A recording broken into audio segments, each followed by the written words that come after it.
Aujourd'hui, je t'emmène visiter Lisbonne avec moi et en plus, je t'apprends l'anglais pendant que je voyage. Let's go!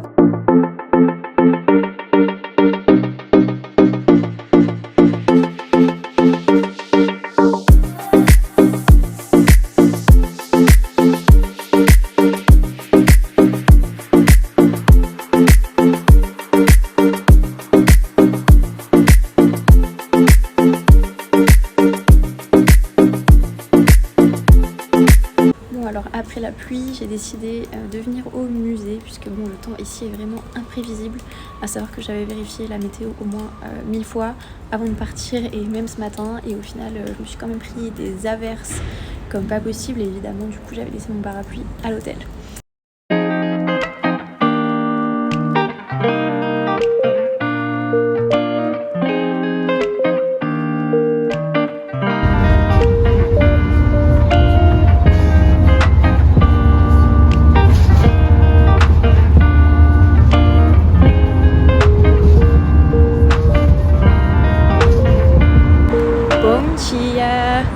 Alors aujourd'hui il fait super beau, du coup je suis dans le quartier de Belém et on va aller voir du coup le monastère des Jerónimos, le monument aux explorateurs et la tour de Belém. Donc c'est parti, je vous emmène avec moi.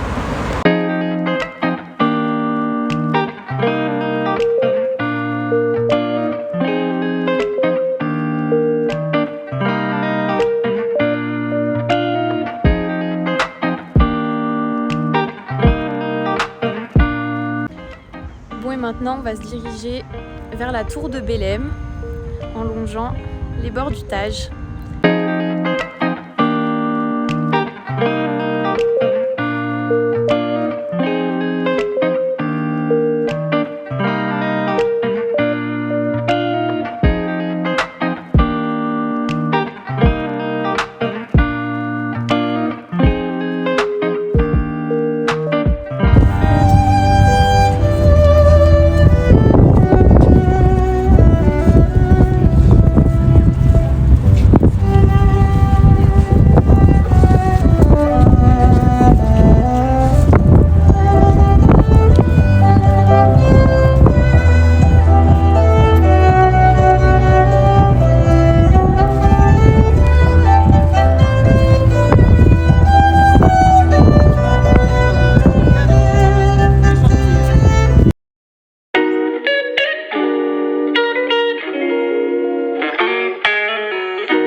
Donc c'est-à-dire que moi je suis de ce côté-là, mais je veux aller au monastère qui se trouve ici et je dois faire tout le tour. Donc bon voilà, allez c'est reparti.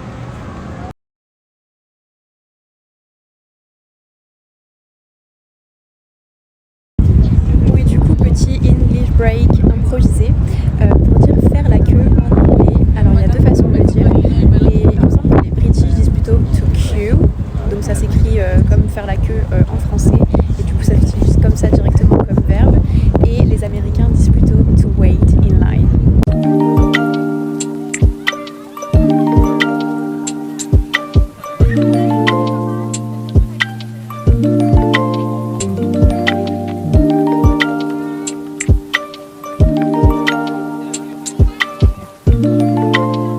Le seul inconvénient, je dirais, c'est que en fait il n'y a aucune explication, il n'y a aucune pancarte, il n'y a rien sur les faits historiques, tout ce qui s'est passé ici. Donc vraiment en fait le lieu est super beau, mais on n'apprend pas trop sur la construction et tout ça.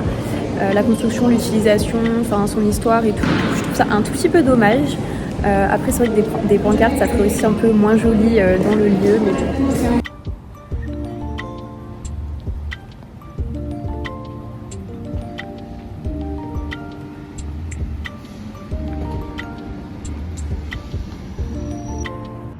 Okay, so it's time for another English break here, and as you can see, the street is steep.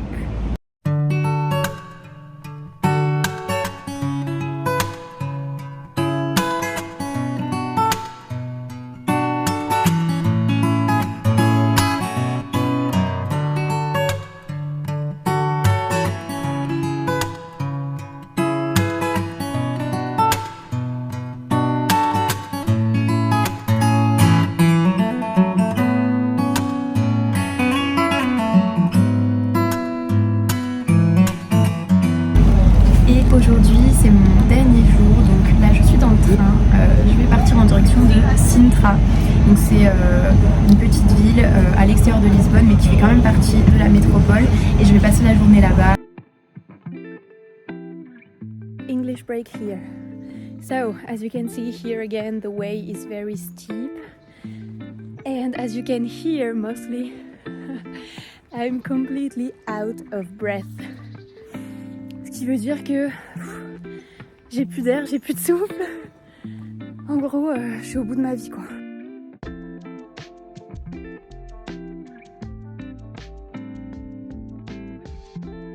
English break needed here. Just so you know, if you're in Lisbon and around, you really need some comfy shoes. And because everything here is like cobblestone streets. So I'm gonna show you. So this is what the cobblestone street is. I have to say that I was kind of disappointed by this place, to be honest, because it's so crowded, it's very touristy and it's quite expensive as well.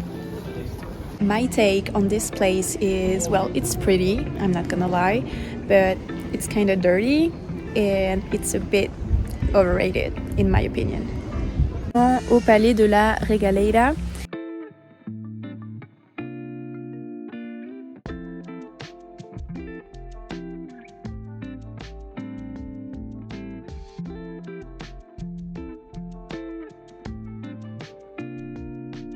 Je suis sur le retour pour rentrer à Lisbonne, donc le trajet c'est 40 minutes et je vais vous apprendre à dire ça en anglais.